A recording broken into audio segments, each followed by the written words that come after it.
Alasan kenapa China dan Taiwan bermusuhan dapat dilihat dari 3 faktor, yaitu akar konflik, status negara atau wilayah, dan dari segi hubungan kedua pihak. Selain itu, alasan kenapa China dan Taiwan bermusuhan juga dapat ditelusuri dari Perang Saudara Cina pada tahun 1927 hingga 1949.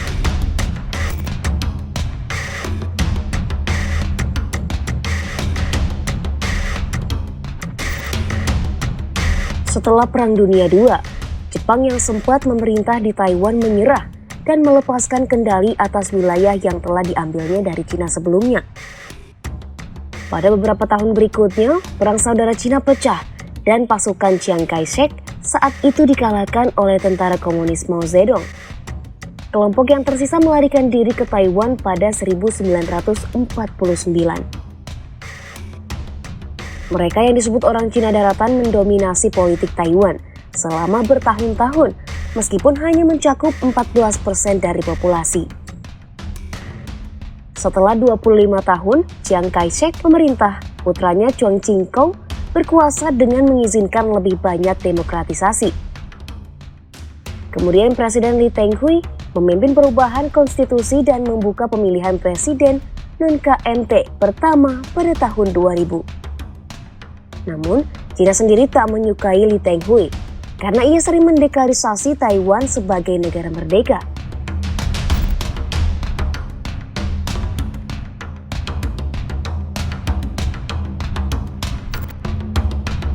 China telah memandang Taiwan sebagai provinsi yang memisahkan diri dan ingin merebutnya kembali. Namun, orang Taiwan menganggap mereka memiliki pemerintahan sendiri sebagai negara terpisah. Taiwan sendiri memiliki konstitusinya sendiri, serta pemimpinnya dipilih secara demokratis. Bahkan mereka memiliki 300.000 tentara aktif.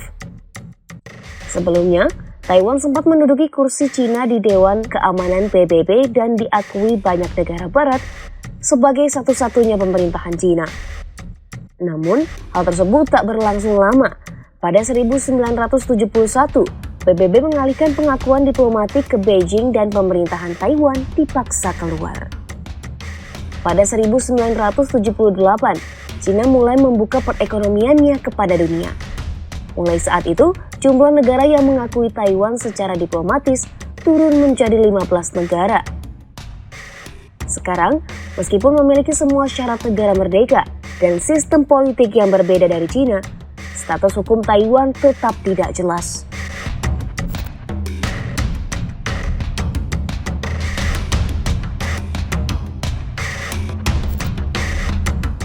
Pada 1980-an, hubungan kedua negara mulai membaik saat Taiwan melonggarkan aturan tentang kunjungan dan investasi di China. Bahkan pada 1991, Taiwan menyatakan perang dengan China telah berakhir. China pernah mengusulkan opsi satu negara dua sistem. Hal ini akan memungkinkan otonomi signifikan bagi Taiwan jika setuju berada di bawah kendali Beijing. Namun, Taiwan menolak tawaran itu dan China bersikeras bahwa pemerintah ROC Taiwan tidak sah. Pada tahun 2000, Taiwan memilih Chen Shui-bian sebagai presiden yang secara terbuka mendukung kemerdekaan. Pada 2004, China mengesahkan undang-undang anti pemisahan yang menyatakan hak China menggunakan cara tidak damai jika Taiwan mencoba untuk memisahkan diri dari China. Sementara, pada 2020, Tsai Ing-wen yang mendukung kemerdekaan memenangi masa jabatan kedua dengan memecahkan rekor 8,2 juta suara. Hal ini menjadi sebuah penghinaan besar terhadap Beijing. Sementara pada tahun 2022, China meluncurkan 11 rudal balistik di sekitar Taiwan karena adanya agenda ketua DPR Amerika Serikat yang mengunjungi Taiwan. Hal ini dianggap menjadi reaksi berlebihan oleh Amerika Serikat.